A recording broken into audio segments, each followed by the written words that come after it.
Hey y'all, it's Alexis from Ask Alexis here, and we have a treat in that we have two comfy couch conversation guests.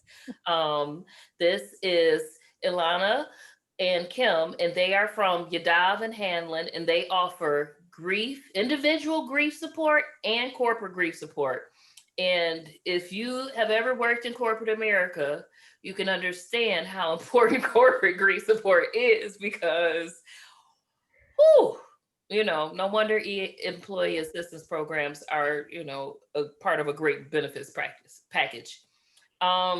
So without further ado, I'm just going to bring up that we have Grumpy Bear here because of all the Care Bears, I feel like Grumpy Bear represents grief or what would happen if we were experiencing a wave of grief the most. So Grumpy Bear says hi. And Ilanna has brought Stitch. I see the ear over there to the conversation because Ohana means family. Sorry, that was really terrible Stitch uh, impersonation. So, how about you tell us about how grief support works or why we need grief support? Grumpy Bear wants to know, why should he get grief support? So grief can totally rock our world. And Ilanna and I know, I'm sure lots of people know how a huge loss can really turn your life upside down and make it hard to engage with work, with your family, with your friends. I know for me, I questioned who I was still and had trouble connecting with people because when my brother died, I had to reevaluate a lot of what my values were and who how I could connect, whether it was okay to laugh. All these things just came up for me. And so getting that grief support to help you through that difficult time can really help you find your new normal, so to speak, because things aren't going to go back to the way they were before a major loss, but we can make sense of things as best we can and really find a way to navigate it with more grace. And something that we love about our work is we provide actual tools. It's, we don't, I mean, we provide lots of space for people to share and be heard because that is critical. And we also say, okay, here are some tools to actually do something with your grief. And to add to that, following a loss, it's almost like learning how to breathe again. You have to learn how to breathe in your new normal and your new life. And that's another importance of grief support because no one on this planet is immune from grief in some form or fashion, literally. And so it shouldn't be something that people shy away from. It shouldn't be so stigmatized because it's something we all experience. And I know for me, when my father died, nobody knew what to do with me. I didn't know what to do with me. Nobody knew what to say to me. Like, I think I scared grown men because they didn't know what to do with a crying 24-year-old. So people would just shy away from me or tell me to get over it or to stop crying and or to just be strong for my little brother. And none of that was helpful. And I,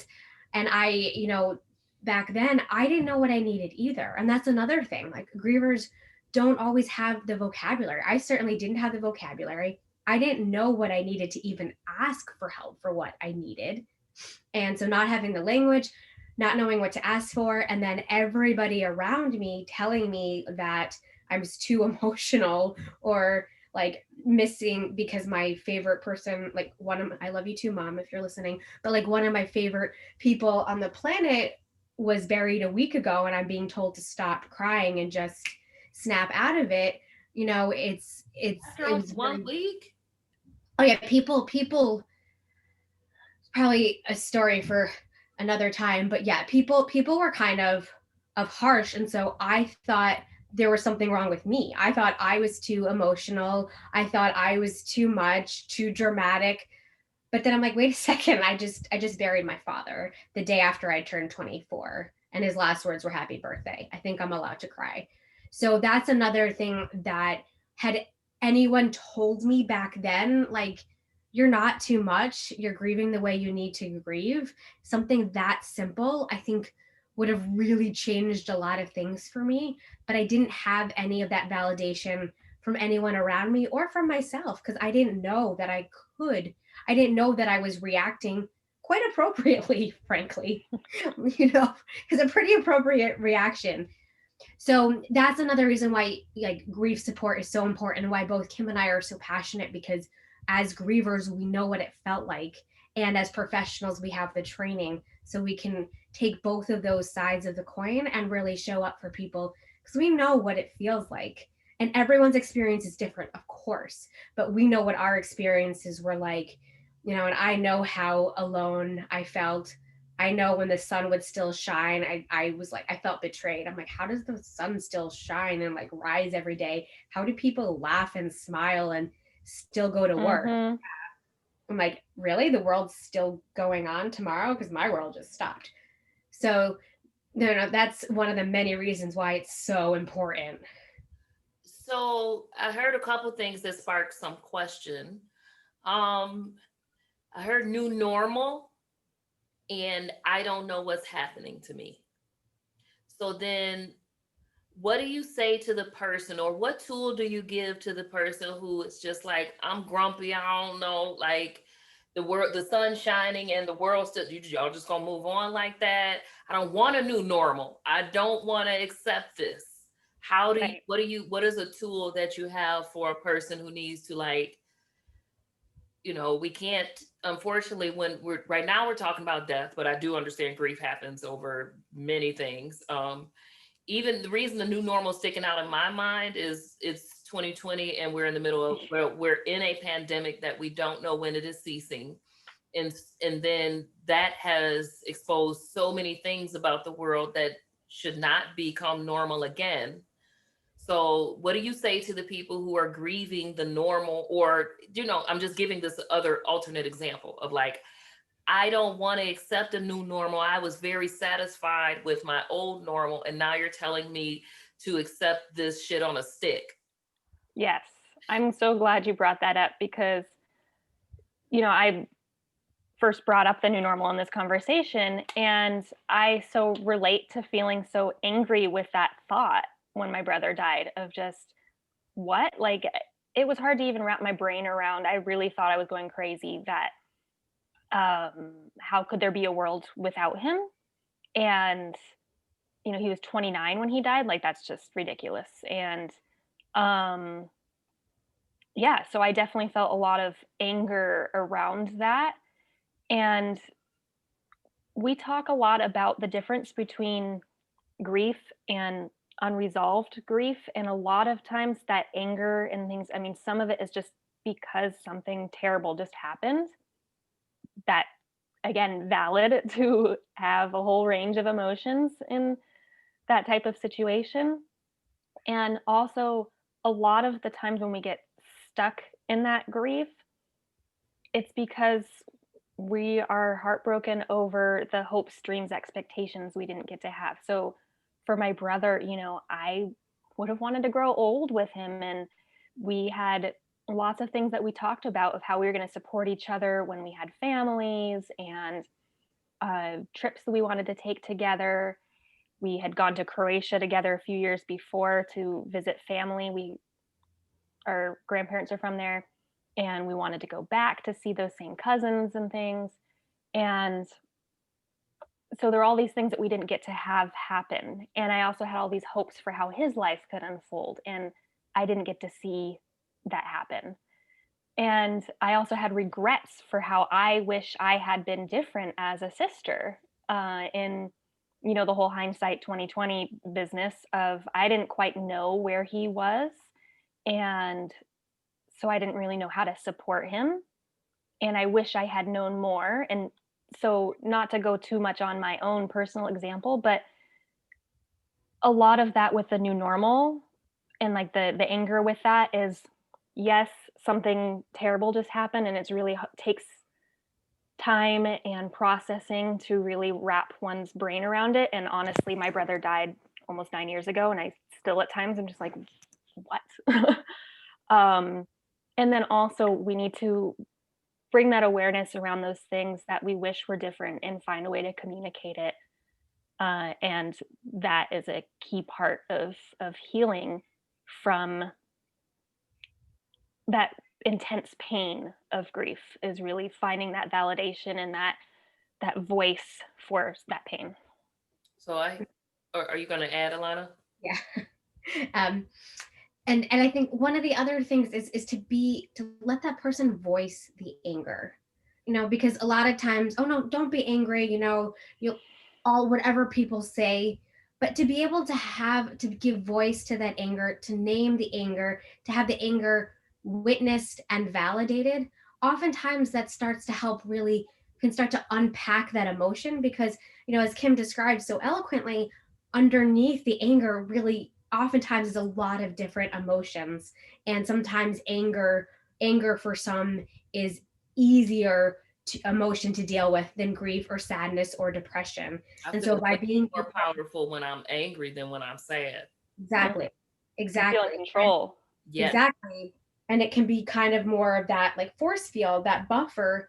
And so by someone being able to say, I'm angry and this is why, and somebody to listen, to witness that without trying to critique it, without trying to fix it, and just say, yeah, you're angry, tell me more, and start there. That is so powerful, because what happens sometimes instinctively when we hear someone say they're angry or they're sad, we want to offer advice or we want to try to fix it. And I honestly believe those all come from places of caring, but sometimes the best thing is to sit there, to be a heart with ears, to just hold that loving space and let a person say, I'm angry, I hate the world right now, whatever they need to say. And then you can watch it start to drift away and start to then get into like, what are they really feeling? They're feeling sad, they're feeling pissed off, they're feeling like, oh my God, my 2020 sucked, or this person, whatever their specific loss is, then it can really start to get to it once we can witness that initial anger. I know that I'm a personal transformation coach. And when I'm in my coaching capacity, it is so easy for me to just be present and be there and reflect back. But even though I know the skill set, I know the giving language for feeling, I know all the tools and I do them well. When I'm in some friendships, I still struggle to not try to fix or solve, because I know the tools and I know them well. And I don't really want my friend to feel uncomfortable. And I forget about the skill of connection, which is just being a tender, sometimes just being there and being willing to be in the muck is valuable, but it's valuable in a way that you may not know is valuable in the moment. And I'm going to say this to y'all out there. If you come from a community that's a disassembled community, that's been in poverty, or like a community that's not very connected, you don't find that your home life is very warm, you don't find you have supportive friends, you don't find whatever it is, or you one of those super solid, strong people that you just got to go and move forward, and it just be like that sometimes. And, death is a part of life. I'm just naming all of these things. Get you someone who doesn't have a hand in your life, who's not a part, not one of them people you got all these ideas behind, so you thinking about what they thinking about when you telling them. Find you a sounding board, because you're right when you say it just be like that. You're right when you say that, oh, death is a part of life. But you can't just handle it by just moving forward and not be affected. What you can do is get grief support and mitigate or minimize or reduce the amount of the effect that this has on you. Because sometimes we just got to accept that this is fucked up and you're going to be affected by it. So when you live consciously, as we teach on this channel, when you live consciously, it's like, all right, this fucked up, I'm going to be affected by it. What can I do to make sure that I'm still acting in the way of the future I want to create? What do I do to make sure that, all right, I'm affected, my life ain't never going to be the same again? I cannot, when you're like that, it is irresponsible, in my opinion, to feel like you're the only one that should be watching your mind. Yeah. So with that, go ahead, Ilanna. Sorry. I was just about to ask this question. Like, with that in mind, what tools do you all have for, like, how do you help people watch their minds? One thing I wanted to say, back to when you were saying, you yourself know all the tools and you're good and you teach them. Kim and I talk about that pretty often because it's the same for us, because we have all the training, we have all the tools. And when we're in our grief specialist hat, can be compassionate and present and be there in the trenches. But then sometimes when it's with our own grief, it's, we still need that external. So Kim and I meet weekly and we practice what we preach. And just this last week, we're both like, oh God, like we don't want to do it this week. And of course we encourage each other and we know we're going to feel better, and we felt better. But even as grief specialists, knowing all the benefits, still need someone on the outside, still need that external support to guard over our minds. And so, we had that mutual support when we're both feeling like, I don't want to go there right now, but like we know we need to. And so I think that that's very common, especially in the work that all of us do, is that we know what to do, but sometimes we also need that other person to take care of us, to help us take care of ourselves. And so to segue into your question, really just one of the methods we use is the grief recovery method. And it's an action-based, evidence-based program, which teaches very specific tools to find undelivered communications and unresolved grief. And really, I just want to interrupt a little bit. Give me an example of what that undelivered communication, what that could look like. Because when I hear that, it's a technical term, but I want to like catch somebody's thought. Okay, I'll give you an example. Say you're in a relationship, we'll say with a man, and he is emotionally abusive, he is not kind, and then you break up with that person and you meet a new man who is wonderful, but he's human, of course. So sometimes we'll say something stupid or make a mistake, and your first reaction is to just kind of lash out, but realizing that it has nothing to do with this person. It has to do with that past trauma, past pain. And I use this as kind of an easier example, but to just illustrate it. So you can take your past pain from another relationship and to really, to then, I guess, like essentially penalize someone else. And so that's one example, how it shows up in relationships where on past pains, past trauma will keep showing up. Or if there's a past trauma in childhood, how it can show up in child rearing. So there's a lot. Thank you for asking that, because I know it's a term that maybe people are not so familiar what it means. But really, like at its core, it's something that was painful and traumatic that you take with you, and it really affects your life and keeps you from fully showing up and fully being there. So I just want to give the yes, for sure. And like, so I want to ask you this. Are you saying that if I notice that I keep having to like apologize for how much I've been reacting to something, or I keep like, when I look back at my life and it's kind of like, oh, this thing, like, ooh, this, you know what? This really pushes my buttons, you know what I'm saying? Or this is really a trigger for me. It's likely it might be some kind of undelivered communication there, because it comes from a past trauma or a past event, like, or, you know what I'm saying? Oh, I'm going through your phone because I think you cheating, and I'm always going, you know what I'm saying? Like that, those are undelivered, like those triggers that are stored in our bodies have us overreacting. I'm saying that loosely, for the situation at hand, because we're not realizing we bring so much to the table. Right. And a great tool for right then and there is to take pause and just ask yourself, what's coming up for me right now? That very simple question, what am I really feeling right now? What is really coming up for me? And I recommend writing in a journal. Journaling is not for everyone. Maybe telling a trusted person, or just even saying it out loud to yourself. And by starting to build that awareness in yourself, it can be like, okay, I'm reacting this way, maybe because I didn't feel heard in this space, or maybe because I didn't get to, advocate for myself in this space. I'm just using some examples. And so by being able to just check in with yourself is really, really powerful in those situations, to take pause. And then you'll be surprised what you may learn about yourself when you're like, why am I reacting that way?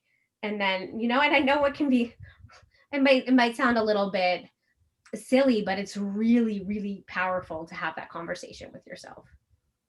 And another question to add to that of like, what am I feeling, is what story am I telling myself? That's something that Brene Brown talks about in one of her books, or probably multiple, but she really speaks to the same power of bringing that awareness to, where is this thought or this feeling coming from, and what am I acting on? Is it truth, or is it a story I'm telling myself? Not to downplay or minimize feelings, but to bring more awareness of what's really there. Okay, that story I'm telling myself, when the amount of presence, just simple presence, I was able to have when I began not making up stories in my mind. And what I mean is, oh, they doing this because of this, or they're doing this because of that, or they're doing this because of this, instead of just accepting, operating in the face value. I might think something else. That's how I develop my intuition too. Right? I might think it's some under stuff, but operating within the face value was such a stress reduction on my life. So I just wanted to let y'all know these tools aren't just for grief. These things, the having language for your feelings, recognizing you bring your past to the present. Y'all heard us talk before. You know how important that stuff is. But if you don't, let's say it again. Recognizing you bring the past to your present, right? That is true on every level until you stop. Until you say, oh, okay, I'm reacting from the past. Now, we talk allyship here, so I want to make it very clear. The past still affects how we showed up to the present. That is just how, period. But from that presence of what's actually happening now, we could choose what we want to create a shared future. Just had to throw in a shared future. So you have an upcoming workshop, and Cheer Bear definitely wants to cheer on your workshop. So how about you tell us about the workshop, because I happen to know it's in preparation for the holidays. And, Ohana means family. And when I think of holidays, I think spending time with family, which that in and of itself might make some people grumpy. So, what would Grumpy Bear do? Or why should Grumpy Bear go to your workshop? Let us know all about it. So Cheer Bear can cheer it on. Can I just add one thing before we jump into the workshop? Absolutely. On the note of stories and assumptions, there's another very powerful tool, and that's asking someone what their intentions are. And it's so obvious, but like a lot of us, and guilty here too, sometimes we make assumptions, we make up these stories, and sometimes it doesn't hurt to just be like, this is what I heard you say. Like, is this what you meant? And then being able to have that clarifying conversation can save everyone a lot of energy. So I just wanted to throw that in there. And thank you, because and that's also, just so y'all know, a way to address a microaggression on behalf of someone if you're trying to be an ally. A simple, what you mean by that?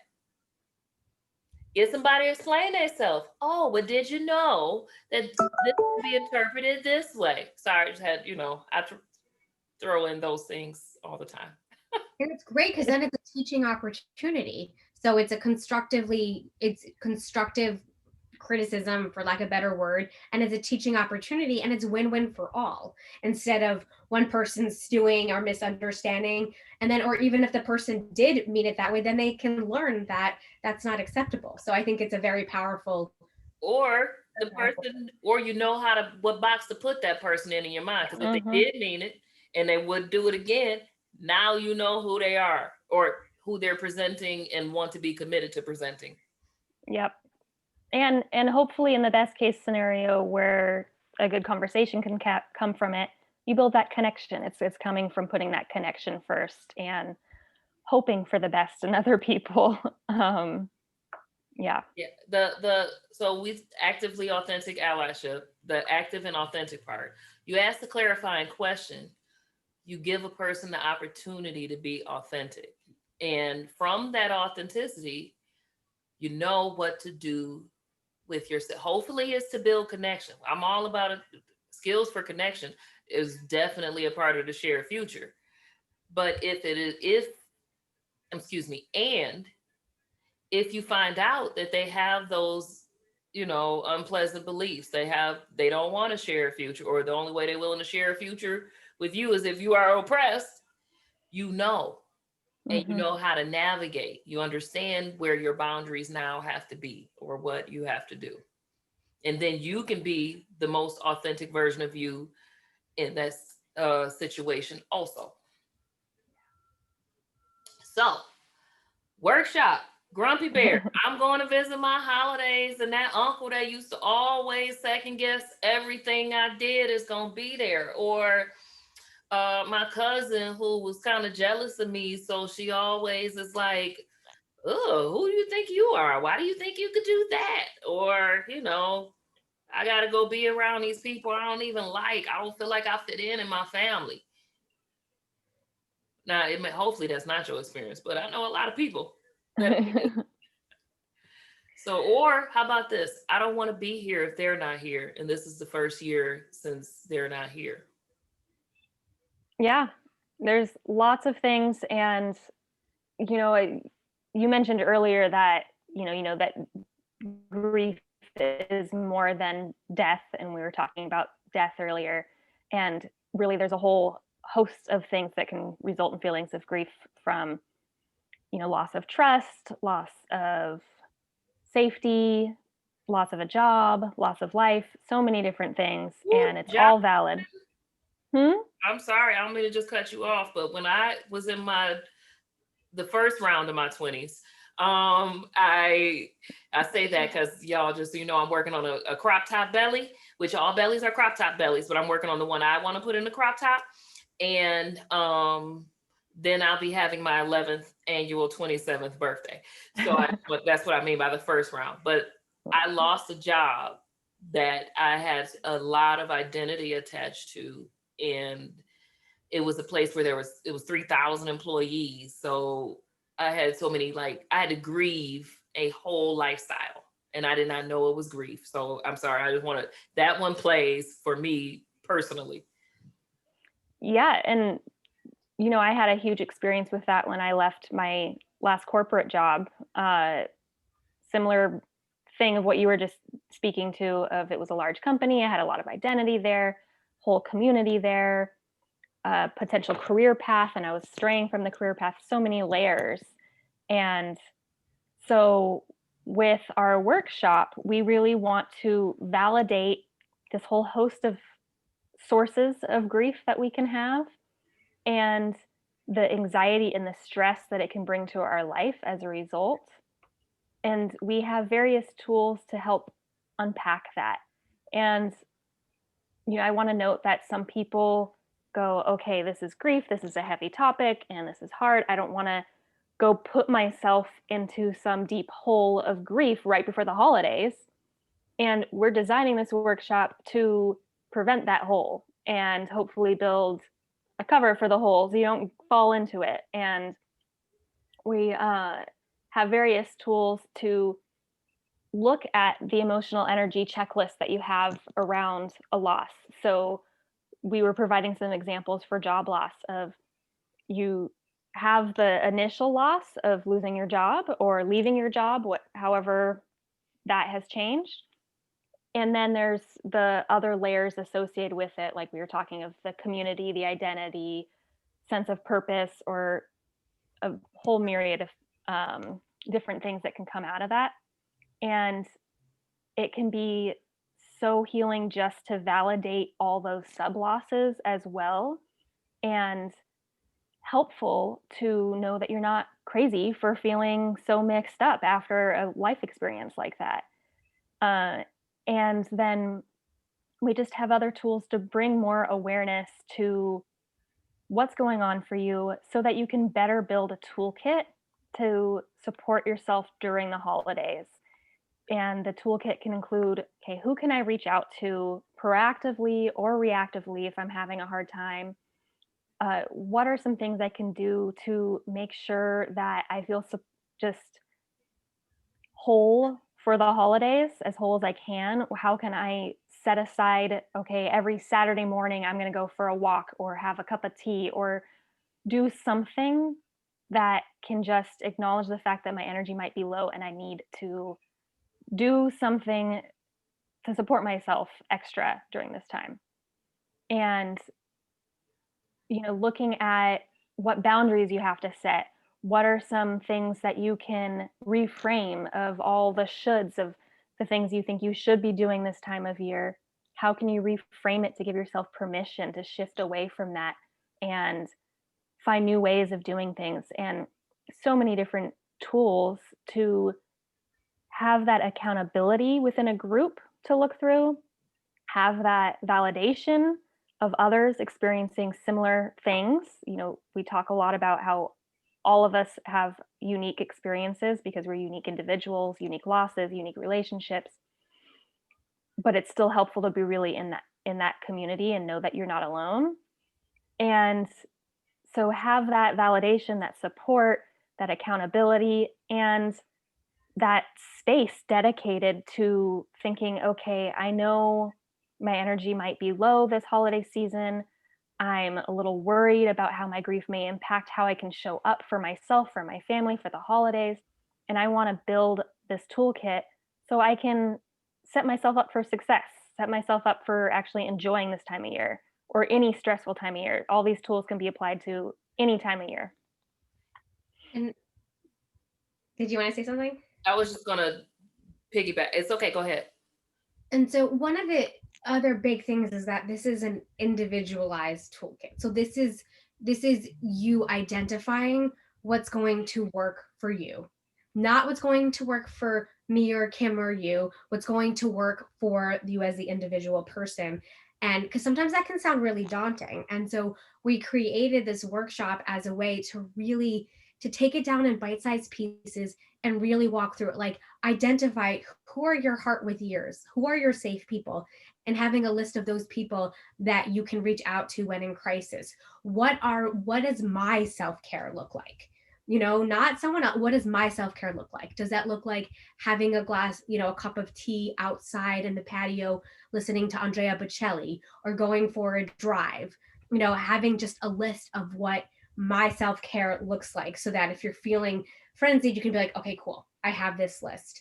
And then going through some positive affirmations that you create yourself. So when we take the shoulds that we have and then are able to reframe these shoulds into positive affirmations and permissions, I give myself permission this year that I'm only going to go to one party. I'm not going to go to 6. I give myself permission that if I need to get catering for the large family dinner, that's okay. And to really be able to have these permissions. So, because sometimes, when you're emotional, it's hard to think clearly, right? And so by being able to have all of this pre-mapped out, then you can say, oh, wait, let me check out my list. Let me check out who's a safe person. Like, what's an affirmation I can give myself? What's an activity that I can do for myself? What's a boundary I need to remember to set when that uncle is berating me? What can I do to protect myself from that energy? And so really having that. So I know when we say toolkit, it can be like, well, what's that? So I hope this breaks it down a little bit. And there'll be much more. So I got a question, because I'm gonna just call out the bears in the room.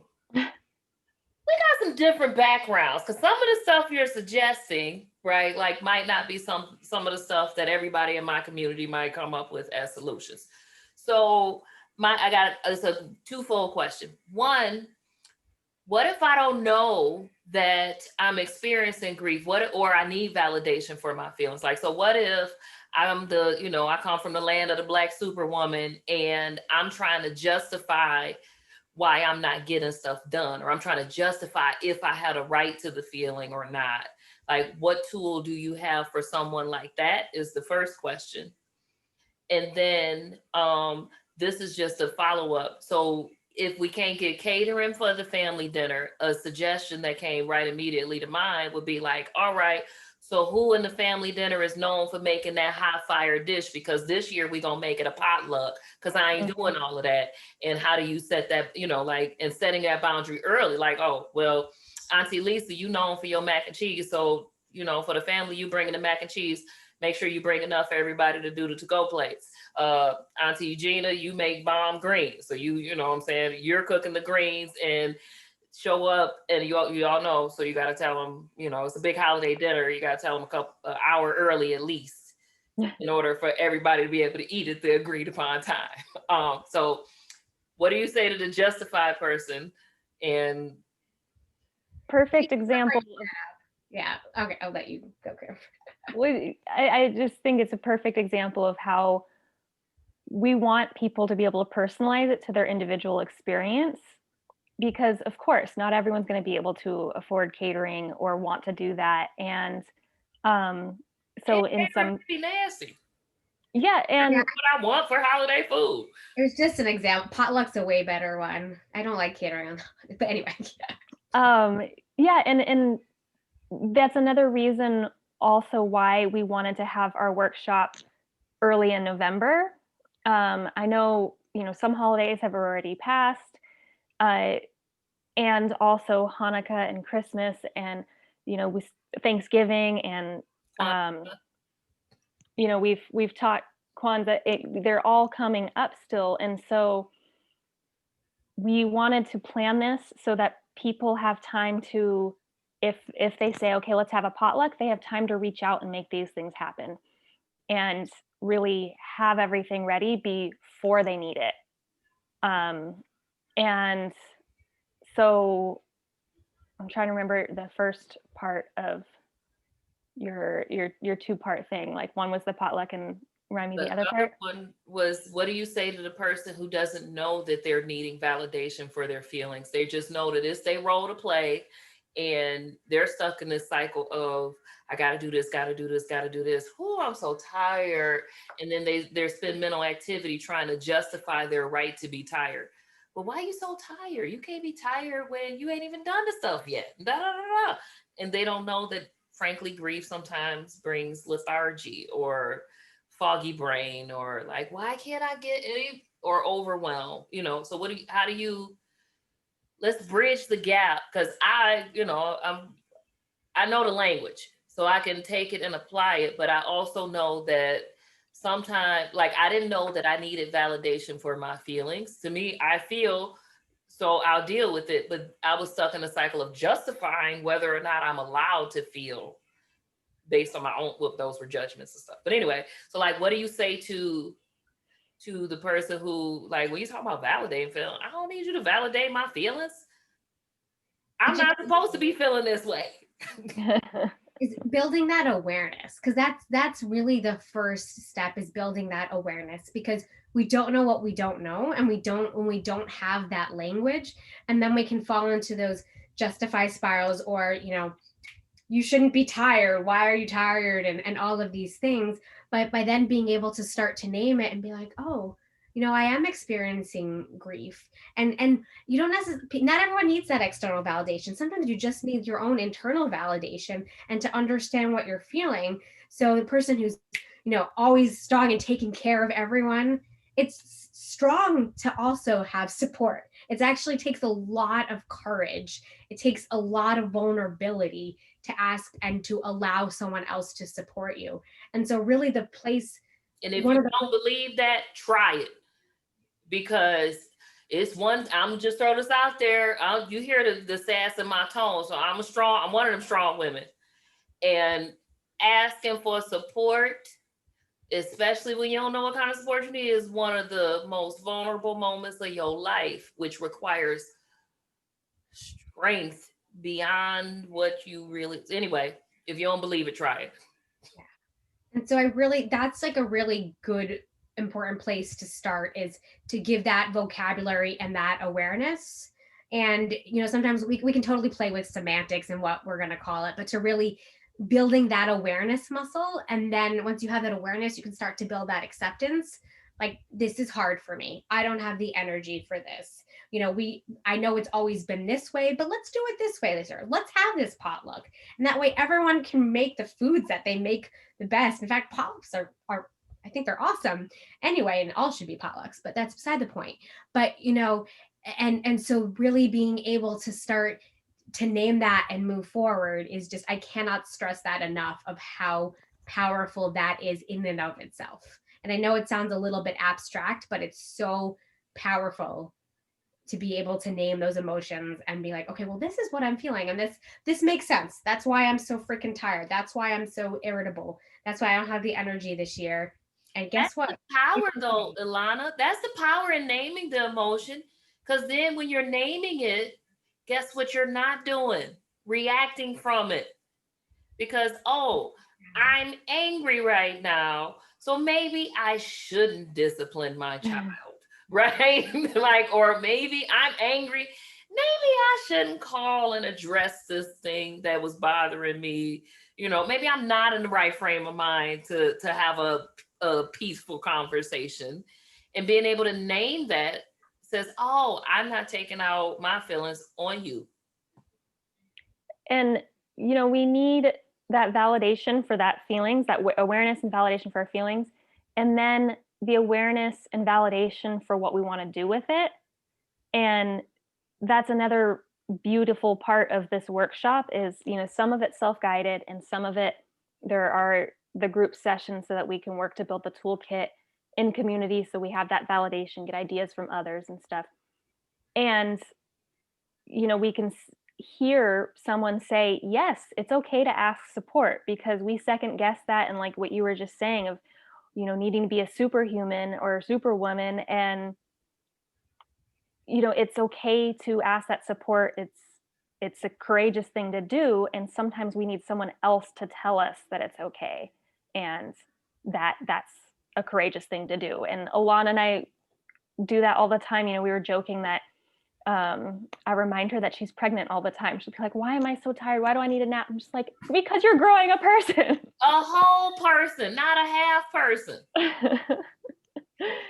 Yes. And we do it back and forth. She reminds me too when I need, some love there too. So a large part of your energy is literally weaving the fabric of humanity right now. Like, be present to that. Sorry. So I'm saving perhaps say like 10 minutes so we can get into, we have a few things to cover. We got to cover the dates of the workshop and how people can get in touch with you. And then you get to, or also, because I don't know the order, I'll let you all decide. You all get to ask Alexis something that, I'm not ready for. So it's an authentic answer. So I'll let the part, the dates of the workshop. Cheer Bear likes to cheer on what you're doing.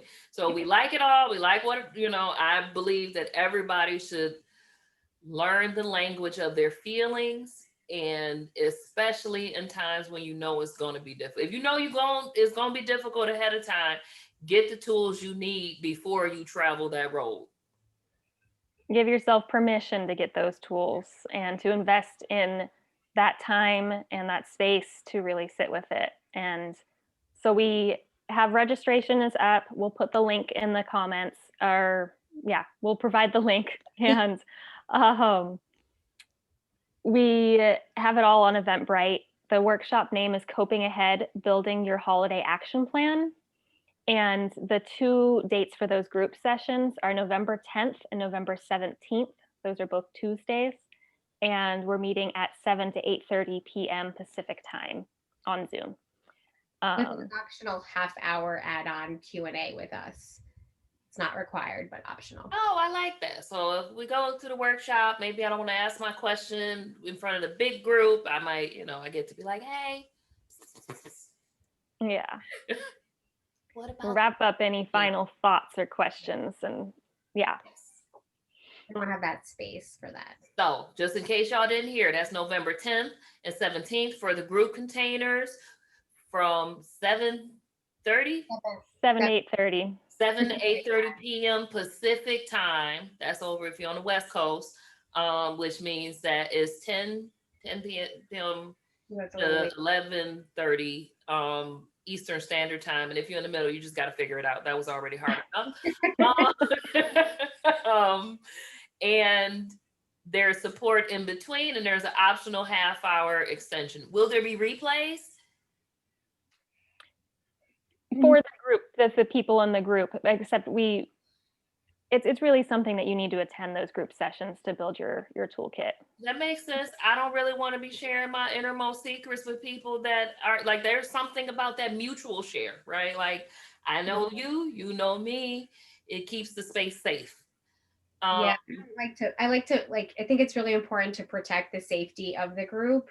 So there won't be recordings of the sessions, but part of it is we will be sending very brief videos before each session for people to watch to really get them because we really want to make the most of these sessions, because an hour and a half, 2 hours is really, it's not a long time. So we really want to, set people up to really get in the right frame of mind. Eventually we will have recordings, but it'll just be of Kim and I, so that it's not infringing on anyone's safety or privacy. Great. And another quick reminder that, people don't have to necessarily share all the nitty gritty of what's coming up for them. People can share to the level that they feel comfortable sharing. And a lot of the emphasis is looking at the tools. And so that's the focus of the group. Cool. And that's why there's that optional half hour for anyone who doesn't feel comfortable to speak up. But that's something we really want to stress, because a lot of the workshops we've done previously have been more kind of grief support circles. And this focus is really, you're going to take home actionable tools that are tailored to you. Of course, there's going to be the support, but if someone wants to sit there quietly, that's great. That's whatever they need there. And I want to just give you all this feedback that these tools have already helped me in my practice. One of my clients undergoes some grief throughout the holidays, and we came up with a strategy that they're going to volunteer. Well, hopefully that was an optional strategy, because they don't want to be at the family gathering. They don't want to be there. So how do you get to not be there while not hearing your family talk shit? Go do good in the world. There you go. You get to feel good, you get to do good, and crisis averted. Win-win. I love it. Beautiful. Thank you for sharing that. So I just want to let y'all know your tools work, because they already working. And so this is the time where my heart begins to get tender and nervous, because this is tender heart. Because you get to ask me a question. Do we get one for each of us? Yes. Did you want to go first, Kim? I didn't mean to. No, I was going to ask if you already had one in mind. I have one in mind, but I'm like trying to articulate it so that it actually makes sense when I say it out loud, as opposed to what's in my head right now. All right, I'll give it a try. So I guess one thing I'm really curious is, say there's someone whose intentions are good, and it's more just not knowing the right language, not knowing the words of allyship, not knowing what they're saying is offensive. How do you react to that?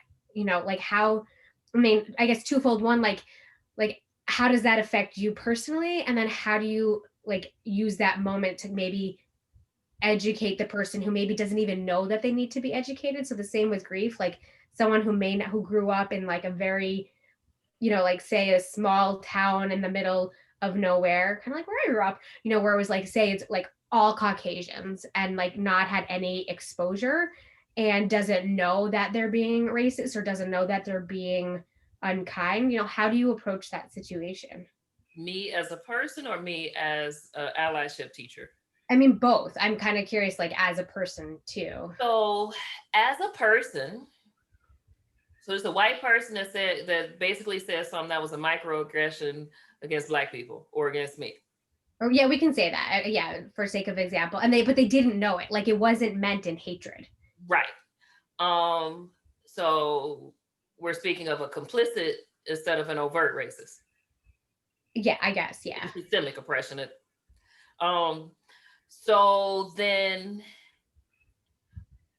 a lot of factors come to mind as a person, right? Like, so I am going to begin assessing whether or not this person is good at receiving feedback based on the history that I know of them specifically.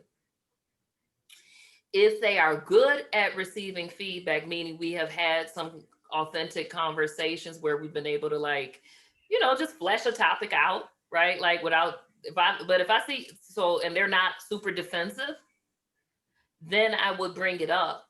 Or I might do the question of like, hey, well, what do you mean by that? Or when you said, you know, I act Black, but not that Black. What do you mean by that? What's that Black? Now, how they answer that question is what determines whether or not we get to move forward. Because you don't have to be perfect. I'm going to say things that are insensitive because I'm a human who is still learning all the ways of being sensitive to cultures outside of mine.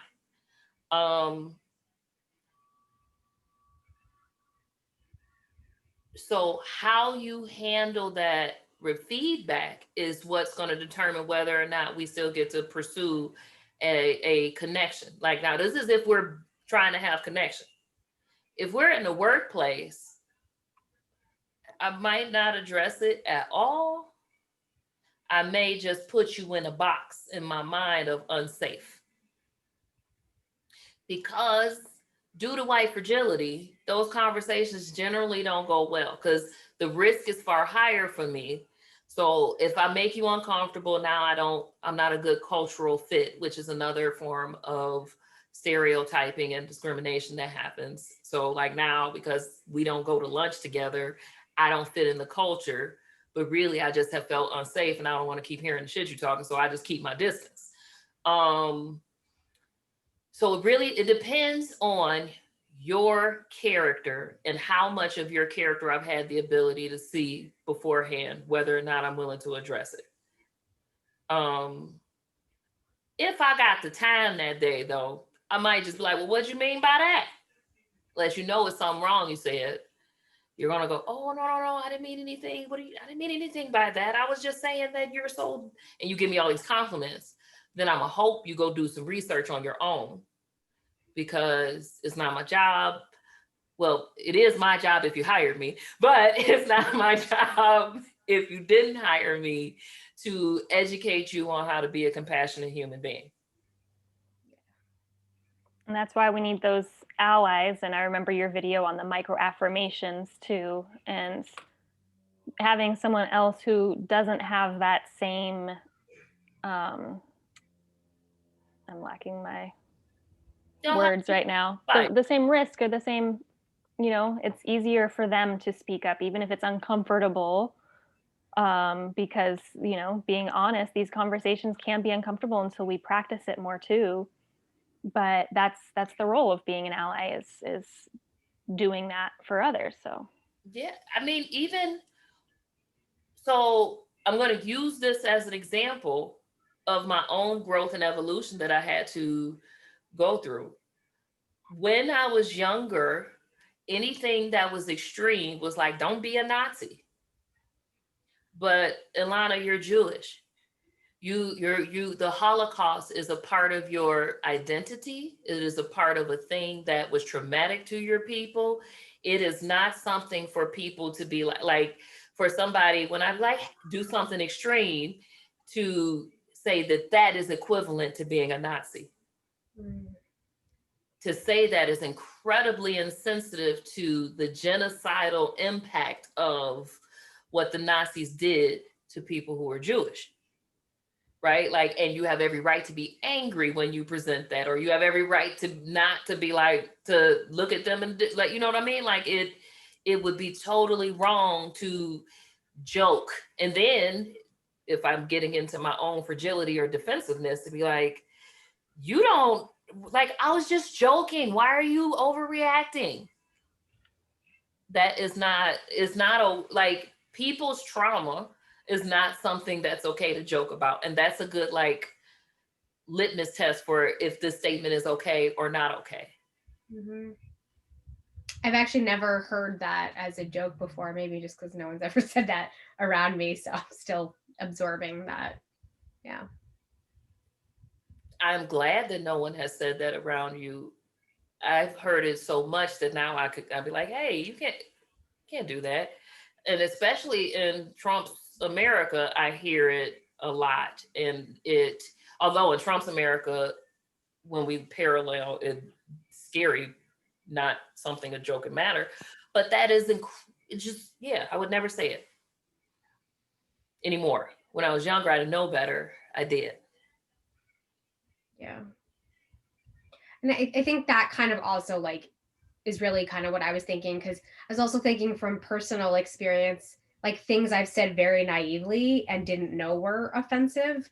You know, I was really glad somebody called me out on it, and I was like, oh, I don't actually know, you know, and I'm sorry. Like I really didn't have an answer. It's just something I had heard. So I was really grateful to be called out on it, because now I know, like, oh, that's not okay to say, you know. And so I think in times like that, like for me personally, and like still learning, because I think in many aspects, like I'm a little bit naive, you know, and I just like I just love everyone, you know. And so, but I realize there's certain language that I'm like personally still adopting. And I think, you know, I won't speak for others, but I know for me, like still learning to make sure that in my naivete and my ignorance, I'm not being offensive to someone, because that's something I would never, ever want. Ever. Yeah, I would say most people don't, but there are some people who really like being assholes, and you know, they're not your people. Nope. Not my president. So, Eek. yeah, Kim, do you have a question you want to ask Alexis? I was wondering if there's a specific tool or reframe or something that was pivotal for you to become who you are. If, you know, in terms of self-care or healing, or yeah.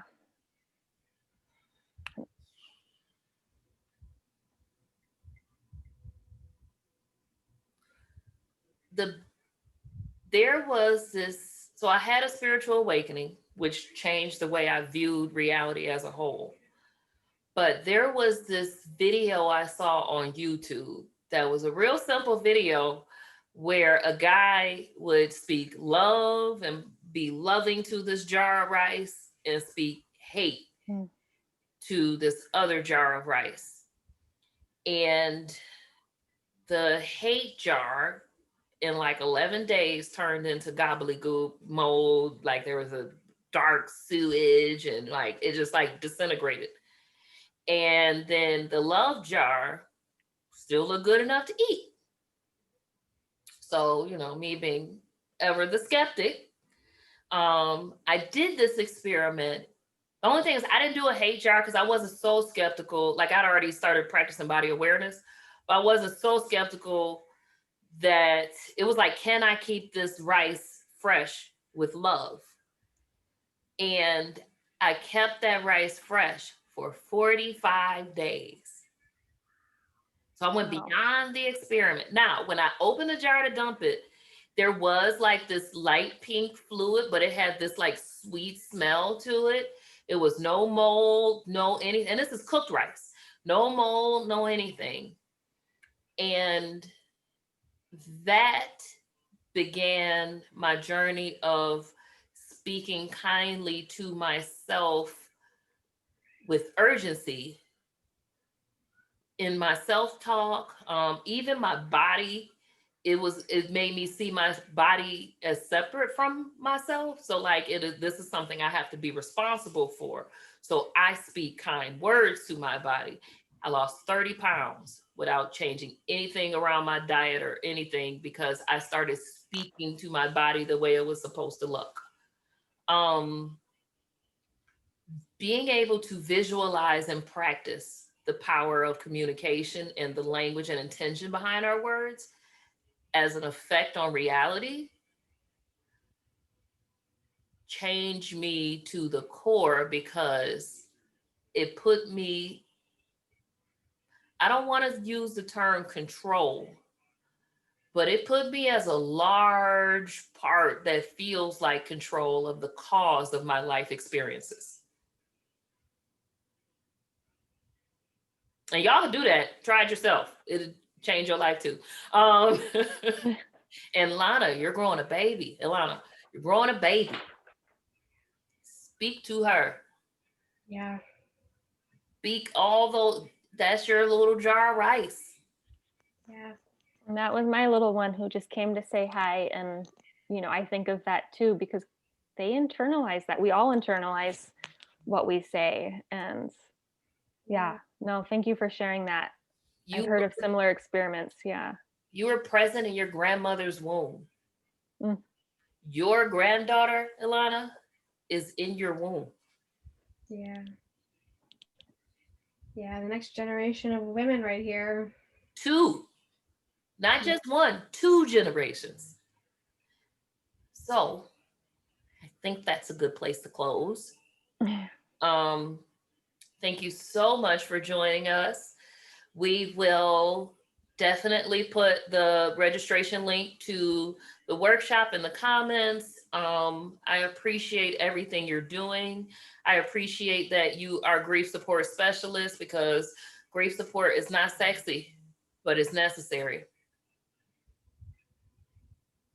Well, thank you for having us here, and thank you for all that you do. We really appreciate you and your work in this world. Thank you. Thank you for being you, for being supportive, and just, really helping educate the world in a much needed way. Thank you. All right, y'all out there, we're going to join you next week for a comfy couch conversation and get to know yourself. You might find out you're really cool.